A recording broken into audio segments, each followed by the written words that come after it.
Hello dear students, welcome back in a new video lecture. तो आज का topic है अपवाह वेग के आधार पर ओम के नियम की व्युत्पत्ति। इंग्लिश में कहें तो derivation of Ohm's law on the basis of drift velocity. ठीक ना। क्लास 12th का बहुत ही इंपॉर्टेंट क्वेश्चन है, जैसा कि आपको पता ही होगा। तो भौतिक विज्ञान के चैप्टर 3 का मोस्ट इंपॉर्टेंट क्वेश्चन है। इससे पहले हम लोगों ने डिराइव किया था कि वैद्युत धारा और अपवाह वेग में क्या संबंध होता है। वो वाला डेरिवेशन भी मोस्ट इंपॉर्टेंट है। अगर आपने उसे नहीं देखा तो आप उसको पहले देख लीजिए। तो आपका मैं मुश्किल से 10 मिनट का समय लूँगा, लेकिन ये वीडियो आप अगर देख लेते हैं तो आपको इस टॉपिक पर कोई और वीडियो देखने की कोई ज़रूरत नहीं है। तो यहाँ से आपको एकदम क्रिस्टल क्लियर सब कुछ समझ में आने वाला है। तो चलिए वीडियो को शुरू करते हैं। सबसे पहले हमारा टॉपिक है अपवाह वेग। अपवाह वेग को मैं एक थोड़ा फिर से आपको रफली समझा देता हूँ। हमारे पास एक चालक तार होता है कुछ इस तरीके से। अब इस चालक तार में हम लोग क्या करते हैं, देखिए, जब ये सामान्य ताप पर होता है तो इसके जो इलेक्ट्रॉन्स होते हैं वो अनियमित गति करते हैं, ठीक ना।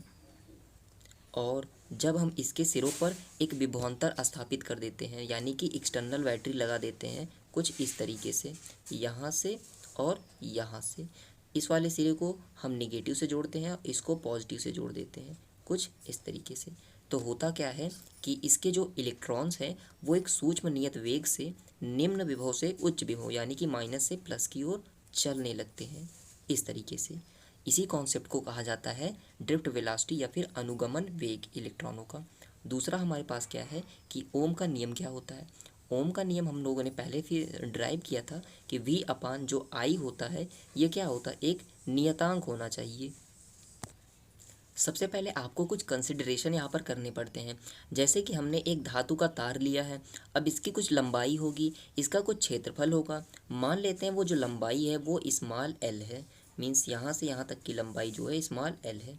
और जो इसका एरिया है, मैंने आपको बताया था इस तरीके से वायर होता है। वायर को जब इस तरीके से कट किया जाता है तो यहाँ पर एक सर्कल नुमा एरिया आता है, इसको बोलते हैं अनुप्रस्थ परिच्छेद का क्षेत्रफल। और यहाँ पर ये क्या है, हमारा ए है, ठीक ना। अब कुछ चीज़ें जो हैं हमें लिखनी होंगी, आइए शुरू करते हैं। सबसे पहले आप लोग लिखिएगा, माना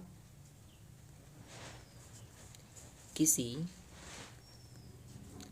तार की लंबाई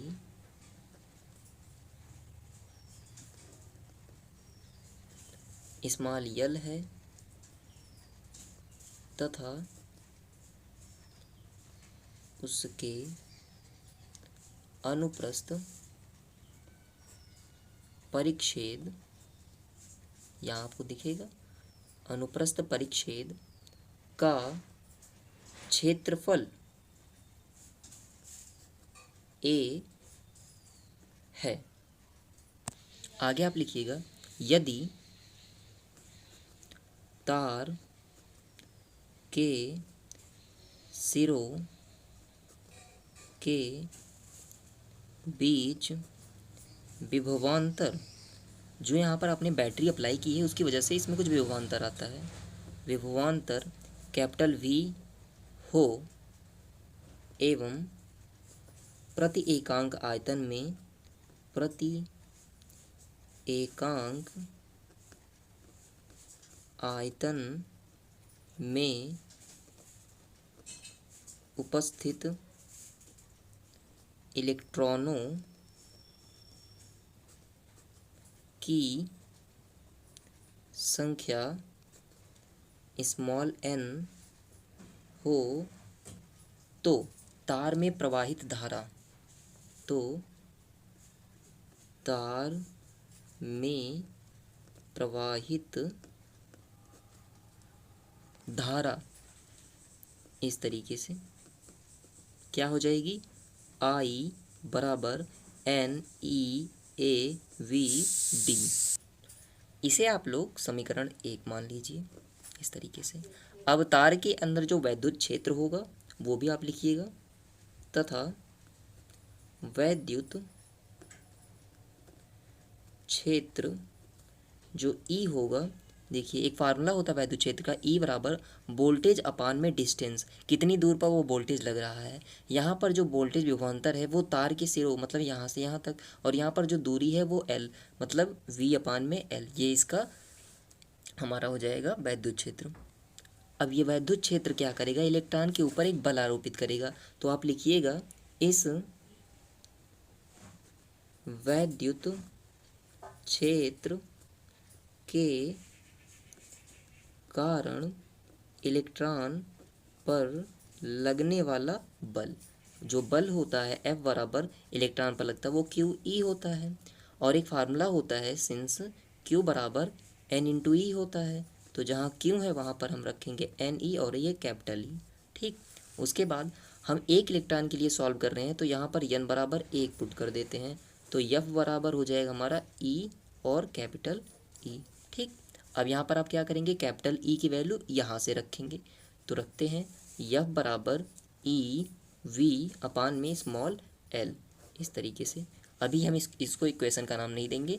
आगे आप लिखिएगा कि वैद्युत क्षेत्र के कारण इलेक्ट्रॉन पर बल लगता है, अब इस बल के कारण इलेक्ट्रॉन पर त्वरण भी लगेगा, तो लिखेंगे इस बल के कारण इलेक्ट्रॉन पर त्वरण, त्वरण को हम ए से दिखाते हैं। हमारे पास एक फार्मूला होता है, यहाँ पर मैं आपको बता देता हूँ, F is equal to m a. हमें यहाँ पर ए की वैल्यू चाहिए, तो हम लिखेंगे ए बराबर यम इसके साथ गुणे में इधर आएगा तो भाग में चला जाएगा F बटे में एम, ये हमारे पास मिलता है हमको फार्मूला। ठीक ना, अब यहाँ पर हम F की वैल्यू यहाँ वाली इक्वेशन से पुट कर लेते हैं। चलिए, तो ए बराबर F की जगह हम ये वैल्यू रखते हैं EV अपान में L, नीचे M था, ये अपान में M जाएगा तो इसके बगल में आ जाएगा, कुछ इस तरीके से। तो आप इसको इक्वेशन नंबर 2 कंसीडर कीजिए। आगे थोड़ी सी आपको लैंग्वेज लिखनी पड़ सकती है, तो आप लिखिएगा चूँकि तार के भीतर मुक्त इलेक्ट्रॉन धनायनों से बारंबार टकराते रहते हैं, इसीलिए मान लेते हैं, माना किन्हीं दो क्रमागत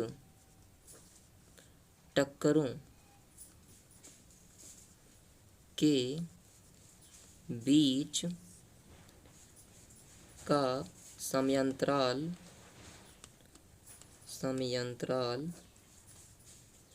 टाउ है। तो इसके आगे आप देखिएगा, तो डियर स्टूडेंट्स यहाँ आपको लिखना होगा, यहाँ पर आप लिखिएगा गति के प्रथम नियम से, गति के प्रथम नियम से, गति का प्रथम नियम वी बराबर यू प्लस ए टी होता है। अब यहाँ पर जो ये वेलोसिटी है इसको बोलते हैं अंतिम वेलोसिटी, और ये जो होती है ये प्रारंभिक वेग होता है, और यहाँ पर ये त्वरण है और ये समय है। यहाँ पर जो है हम इसको वी से कंसिडर करेंगे, और जो हमारे पास प्रारंभिक वेग है इसको ऊष्मीय वेग कहेंगे, और ये शून्य होगा। क्यों होगा अभी बताते हैं। यहाँ पर त्वरण ही रहेगा, और जो टाइम है वो टाउ है, तो हमारे पास मिलता है v d is equal to a tau. ठीक, इसको इक्वेशन नंबर 3 कंसिडर कीजिए। यहाँ पर देखिए यू क्या था, यू हमारा है औसत ऊष्मीय वेग, औसत ऊष्मीय वेग, इसको हम ऐसे दिखाते हैं यू बराबर U1 U2 dot dot dot UN divided by N। ये औसत ऊष्मीय वेग है जो कि शून्य होता है। क्यों? क्योंकि जब प्रारंभिक अवस्था में जो इलेक्ट्रॉन्स थे हमारे चालक के अंदर वो अनियमित गति करते थे और धनायनों से टकराते थे। ठीक, यहाँ से कोई इलेक्ट्रॉन गया, इस तरफ चला गया, फिर यहाँ से टकराता है, यहाँ आ गया, फिर यहाँ चला गया, यहाँ, तो अनियमित गति के कारण उनका जो कुल वेग हो जाता है, औसत वेग, वो शून्य हो जाता है। तो इस तरीके से यहाँ पर हम इसको 0 पुट कर दिया हमने। यहाँ पर a हमारे पास त्वरण है और यहाँ पर ये टाउ है, तो यहाँ पर हम a की वैल्यू पुट करते हैं। चलिए, तो डियर स्टूडेंट्स आपको यहाँ पर वी डी बराबर ई वी अपान में एल एम और टाउ, देखिए जहाँ पर ए था वहाँ पर हमने ई वी अपान में एल एम रख दिया। कहाँ से? समीकरण नंबर 2 से। ठीक, यहाँ तक हमारा सॉल्व हो गया है। अब इस वी डी की वैल्यू को उठा करके समीकरण 1 में रखते हैं, तो यहाँ पर लिखिएगा वी डी का मान समीकरण ए में रखने पर, ठीक ना। चलिए रखते हैं। समीकरण क्या था, एक आई बराबर n e a v d. अब यहाँ पर जहाँ पर वी डी है वहाँ पर हम ये वैल्यू पुट करते हैं, तो ये हो जाएगा हमारे पास एन ई ए और वी डी की जगह ई वी टाउ अपान में एल एम। ठीक, अब हम क्या करते हैं, क्रॉस मल्टीप्लिकेशन करा देते हैं। ठीक, यहाँ पर इससे नीचे एक मानते हैं, एल एम चाहेगा ऊपर की तरफ, और यहाँ पर सारी वैल्यू को लेकर आएंगे नीचे, लेकिन यहाँ पर हम v को छोड़ देंगे, तो e और e का गुणा ई स्क्वायर हो जाएगा, यन ई स्क्वायर ए टाउ, और यहाँ पर हमने v को रोका हुआ है v, और यहाँ से i जो है नीचे बुला लेते हैं इसको, तो यहाँ पर i हो जाएगा। ठीक, अब देखिए v अपान में i बराबर, ये वैल्यू एक कांस्टेंट है। क्यों, देखिए लंबाई कांस्टेंट होती है, ये इलेक्ट्रॉन का द्रव्यमान है, ये भी नियत होता है, यहाँ पर इलेक्ट्रॉनों की संख्या है वो भी नियत होगी जब हम टेम्परेचर को घटाएं या बढ़ाएं ना, मतलब कांस्टेंट टेम्परेचर पर। यहाँ पर ई इलेक्ट्रॉन पर आवेश है, ये एरिया है, और ये लगने वाला समय है, तो यहाँ पर सारी चीज़ें कांस्टेंट हैं, तो यहाँ पर हम लिख सकते हैं कि ये एक नियतांक है। ठीक, ये नियतांक है, और इस नियतांक को हम क्या कह देते हैं, आर। तो हमारे पास क्या मिल जाता है, v अपान आई बराबर आर। यही क्या है, यही ओम का नियम है, यही ओम का नियम है। अगर वीडियो अच्छा लगा हो तो चैनल को लाइक सब्सक्राइब कीजिएगा। धन्यवाद।